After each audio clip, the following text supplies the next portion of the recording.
Everybody asking how we doing, say we good. Don't need no one to tell me how to live just like they would. It ain't their business, but they in it, I don't know why. Revolved around my life after I found another. Assalamualaikum warahmatullahi wabarakatuh. Perkenalkan, saya Putri Regita Cahyani, mahasiswa semester 5 dengan jurusan Manajemen Fakultas Ekonomi Bisnis Universitas Primagrah. Tujuan dari saya membuat video presentasi kali ini adalah untuk memenuhi tugas ulangan akhir semester saya dengan mata kuliah Manajemen Operasional dengan dosen pengampu Bapak Wahid Alfarizi. Ada 7 poin materi yang akan saya sampaikan, yaitu mulai dari materi pertama, ada perancangan operasi terutama mengenai sumber daya manusia, desain pekerjaan, dan pengukuran kerja. Poin kedua yaitu ada manajemen rantai pasokan, poin ketiga ada manajemen persediaan, poin keempat ada perencanaan agregat dan SOP, poin kelima ada perencanaan kebutuhan material atau MRP dan ERP. Selanjutnya ada penentuan jadwal jangka pendek, dan yang terakhir ada just in time, JIT, sistem produksi Toyota, TPS, dan operasi ramping. Baik, langsung saja kita mulai pada materi pertama, yaitu tentang perencanaan operasi terutama mengenai sumber daya manusia, desain pekerjaan, dan pengukuran kinerja. Pada poin A yaitu strategi sumber daya manusia untuk keunggulan kompetitif. Strategi manajemen sumber daya manusia, seperti yang diartikan oleh Zainal pada tahun 2015, menunjuk pada keterkaitan antara pengelolaan sumber daya manusia dengan tujuan dan strategi organisasi. Tujuannya adalah untuk memperbaiki kinerja, mengembangkan budaya organisasi, untuk mendorong kreativitas, inovasi, dan fleksibilitas. Dengan kata lain, ini melibatkan perencanaan distribusi sumber daya manusia dan langkah-langkah untuk meningkatkan kemampuan organisasi guna mencapai tujuan bersama. Selanjutnya ada poin B, perencanaan tenaga kerja. Perencanaan tenaga kerja adalah menentukan jumlah dan jenis tenaga kerja yang dibutuhkan oleh organisasi untuk masa depan organisasi. Ini melibatkan kegiatan meramalkan kebutuhan tenaga kerja, termasuk penyediaan baru dan optimasi sumber daya manusia yang ada. Secara singkat, perencanaan tenaga kerja adalah analisis dan identifikasi kebutuhan serta ketersediaan tenaga kerja dalam suatu perusahaan. Ada tingkat perencanaan tenaga kerja terbagi menjadi 2, yaitu yang pertama, perencanaan tenaga kerja makro bertujuan untuk mengoptimalisasi pendayagunaan tenaga kerja untuk pertumbuhan ekonomi atau sosial secara nasional, daerah, dan sektoral. Selanjutnya, yang kedua ada perencanaan tenaga kerja mikro fokus pada instansi atau lembaga, baik pemerintahan maupun swasta, dengan tujuan meningkatkan pendayagunaan tenaga kerja untuk mencapai kinerja yang tinggi. Selanjutnya yaitu desain pekerjaan. Desain pekerjaan adalah suatu proses menentukan spesifikasi tugas-tugas yang terkandung dalam pekerjaan untuk seorang individu atau kelompok. Selanjutnya ada tujuan dari desain pekerjaan. Desain pekerjaan bertujuan untuk menciptakan struktur tugas yang jelas, memastikan tugas-tugas yang relevan dan bermakna, serta mengatur tugas-tugas tersebut agar dapat dilaksanakan dengan efektif dan efisien. Selanjutnya ada manfaat dari desain pekerjaan, yaitu ada 3. Yang pertama untuk memotivasi, yang kedua untuk kinerja, dan yang terakhir kepuasan kerja. Yang terakhir ada pendekatan desain pekerjaan.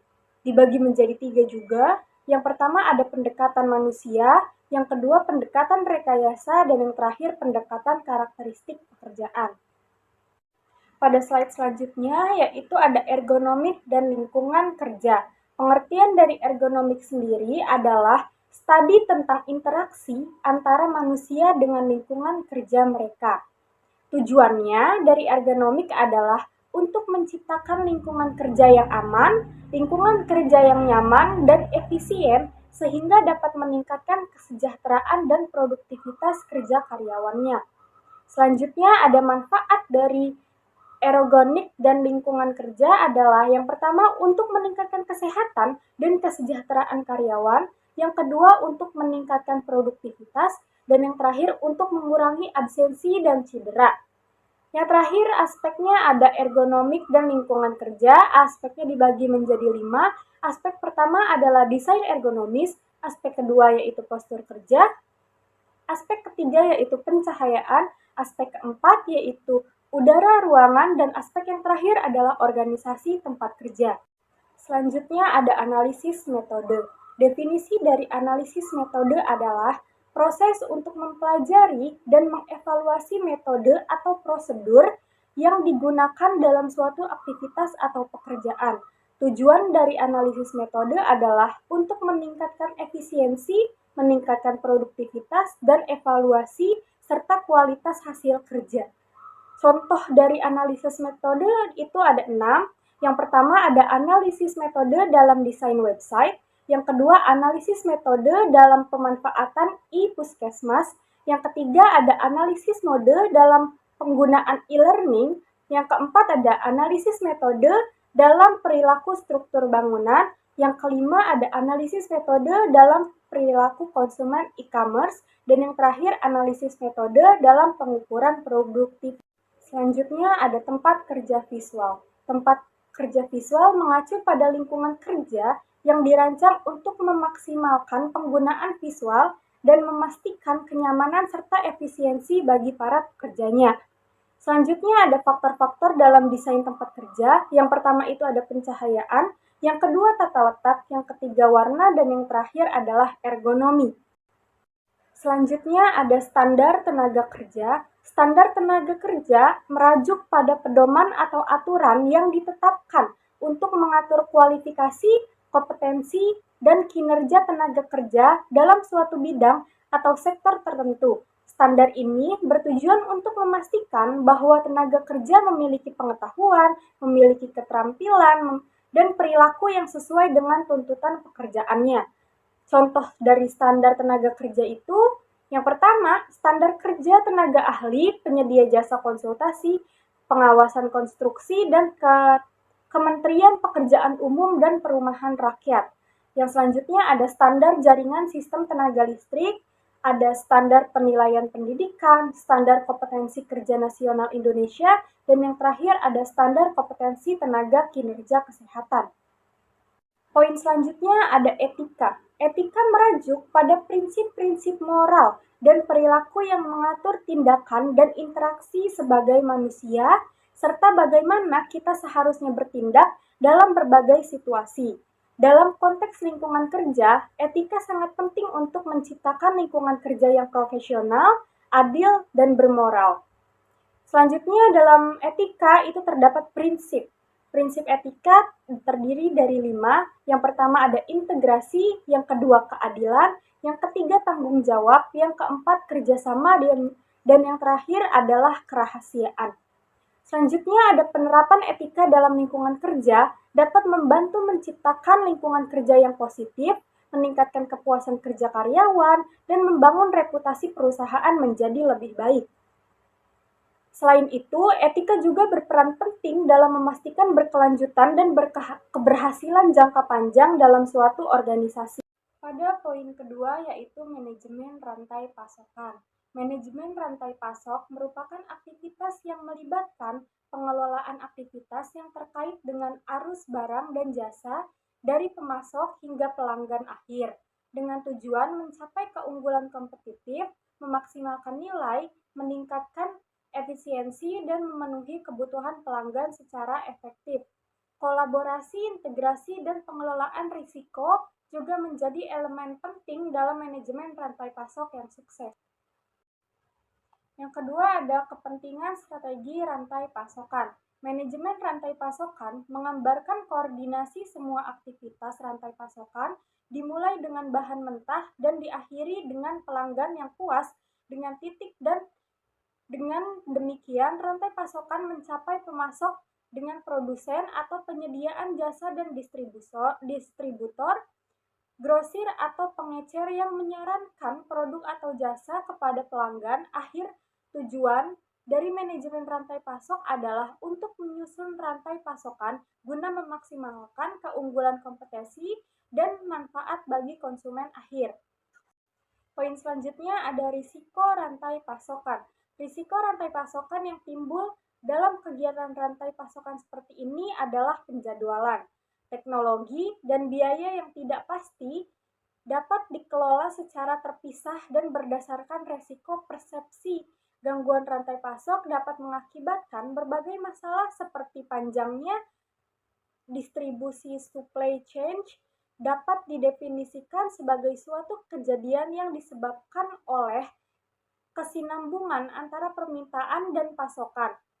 Sedangkan rantai pasok merupakan risiko yang terjadi pada aliran produk, informasi, bahan baku, sampai pengiriman produk akhir. Yang terjadi pada aliran produk, informasi, bahan baku, sampai pengiriman produk akhir. Resiko pada supply chain risk manajemen berkaitan dengan kegagalan pemasok dalam memasok barang sehingga permintaan konsumen tidak terpenuhi. Sedangkan menurut Peck et al. dalam 2003, dalam Handayani tahun 2016, yaitu ada risiko internal, eksternal, dan resiko lainnya ada membangun basis persediaan. Membangun basis persediaan bagi barang dan jasa yang dibeli perusahaan, pemasok, juga dikenal sebagai vendor, harus dipilih dengan dikelola dengan aktif. Pemilihan pasokan mempertimbangkan berbagai faktor seperti kecocokan strategis, kompetensi pemasok, pengiriman, dan performa kualitas karena perusahaan dapat memiliki beberapa kompetensi dalam semua area dan dapat memiliki kompetensi yang luar biasa dalam sedikit bidang saja. Pemilihan dapat menjadi proses yang menantang. Kebijakan pembelian juga perlu dibangun. Kebijakan tersebut harus dapat menangani isu-isu seperti presentase bisnis yang dilakukan dengan salah satu pemasok atau dengan bisnis minoritas. Selanjutnya ada manajemen logistik.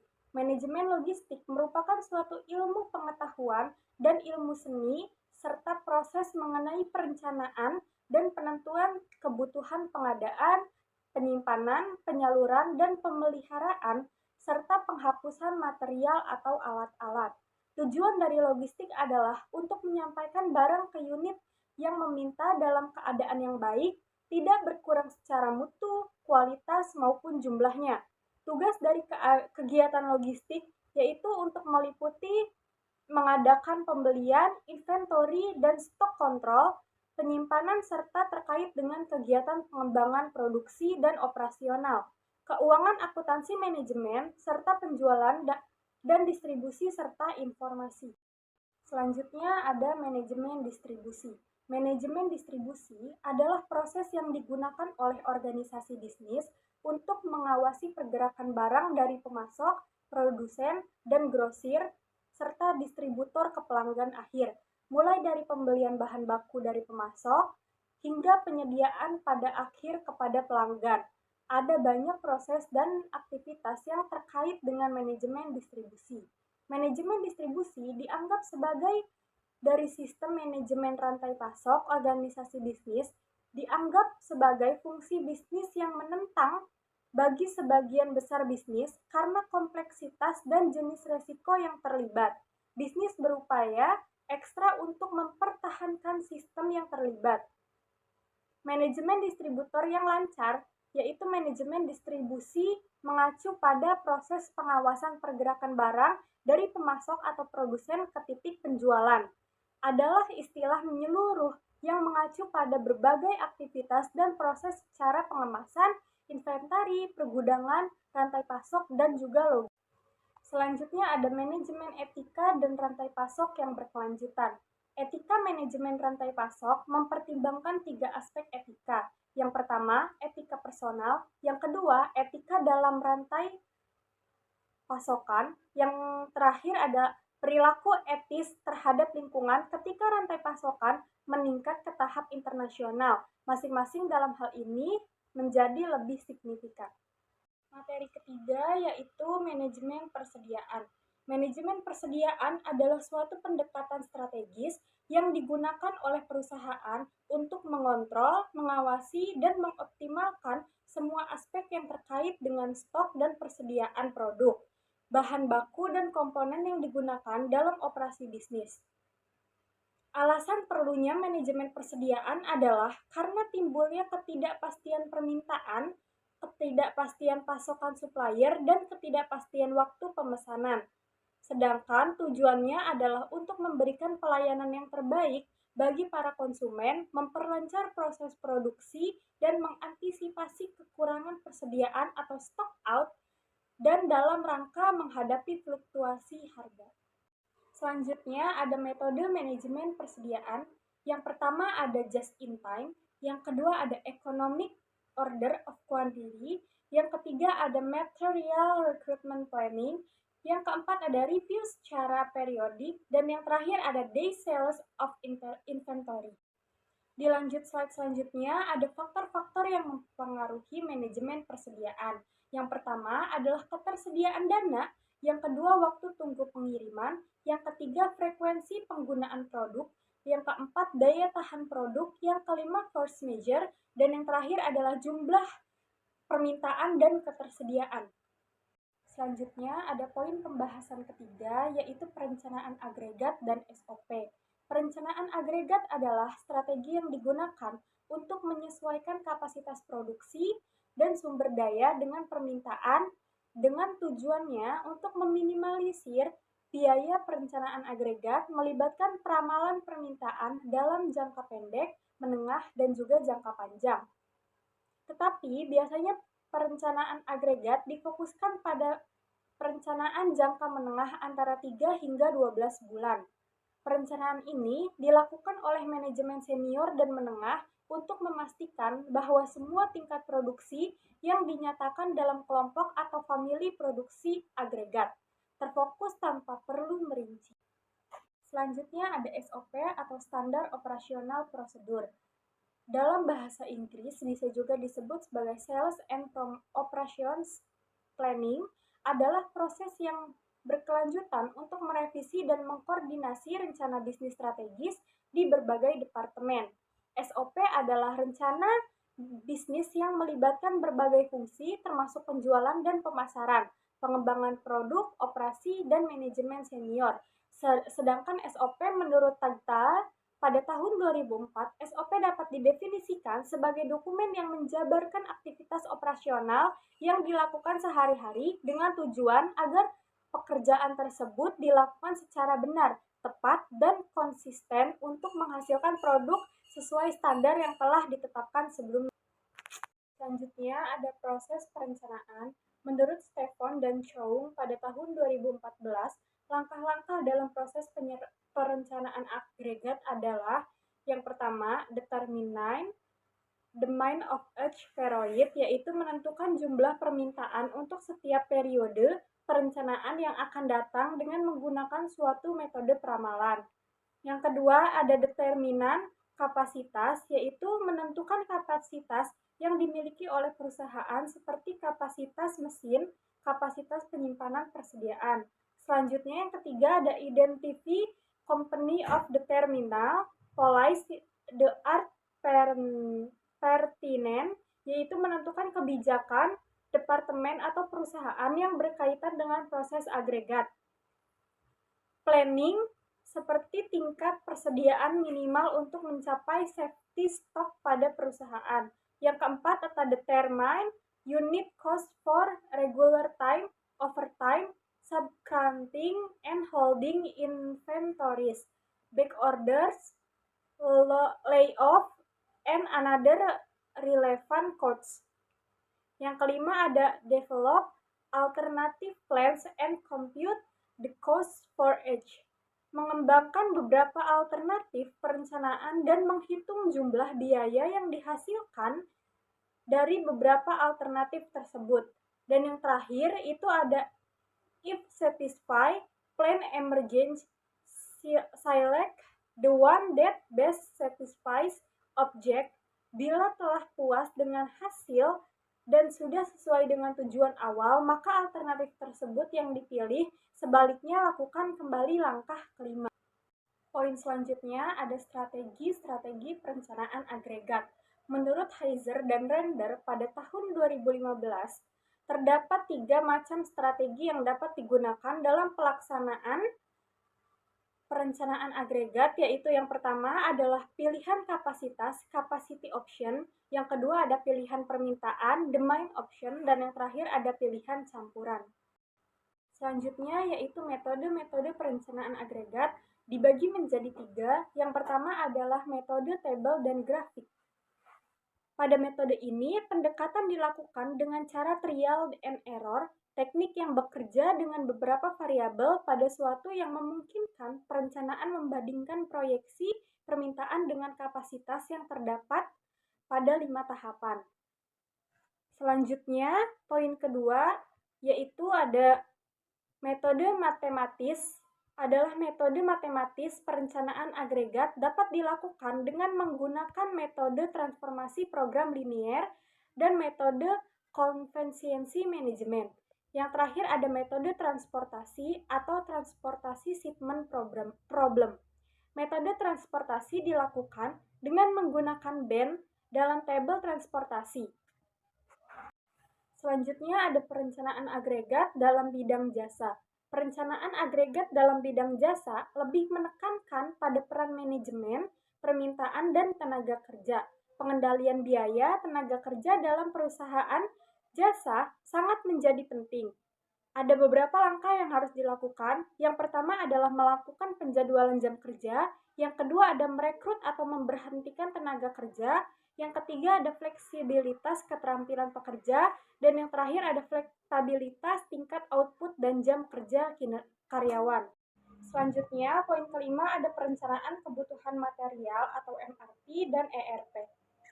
Manajemen rantai pasok adalah usaha mengintegrasikan pihak-pihak yang terlibat dalam aktivitas rantai pasok. Pembuatan suatu produk untuk meningkatkan efisiensi operasi, kualitas layanan kepada para pelanggan. Selanjutnya, poin keenam, ada pentingnya penentuan jadwal jangka pendek. Definisi jadwal jangka pendek adalah penerjemah keputusan kapasitas, perencanaan agregat, serta jadwal induk ke dalam urutan pekerjaan yang tertentu atas karyawan dan material dalam permesinan untuk memenuhi permintaan karyawan dan peralatan tertentu dalam basis harian atau jam. Pentingnya penjadwalan jangka pendek adalah untuk suatu perusahaan mengurangi alokasi tenaga operator, mesin, dan peralatan produksi. Dari aspek lainnya untuk lebih efisien, penjadwalan menambah kapasitas dan fleksibilitas yang terkait memberikan waktu pengiriman yang lebih cepat dan pelayanan kepada pelanggan jauh lebih baik. Materi presentasi terakhir atau poin ketujuh ada just in time, sistem produksi Toyota, dan operasi ramping. Just in time atau JIT adalah sistem pengelolaan produksi yang berfokus pada tujuan untuk menghasilkan produk atau layanan sesuai dengan kebutuhan pelanggan tanpa menyimpan stok berlebihan. Pendekatan JIT mengurangi persediaan dan meningkatkan efisiensi produk dengan menyuplai bahan baku tepat waktu ke lini produksi untuk memenuhi permintaan sehingga mengurangi pemborosan dan penyimpanan biaya. Poin selanjutnya ada pengertian sistem produksi Toyota atau TPS adalah atau yang biasa sering dikenal dengan sebutan TPS adalah pendekatan unik dari Toyota dalam produksi. Hal ini merupakan dasar dari berbagai gerakan learn production yang telah mendominasi tren dalam berproduksi, sejalan dengan Six Sigma. Selain kurang lebih dari 10 tahun belakangan ini, TPS adalah contoh paling sistematis yang telah berkembang sedemikian jauh dari apa yang dapat diraih dari prinsip-prinsip Toyota Way. Selanjutnya, yang terakhir ada pengertian dari operasi ramping. Produk yang ramping dapat dibayangkan sebagai hasil akhir dari suatu fungsi MO yang dijalankan dengan baik.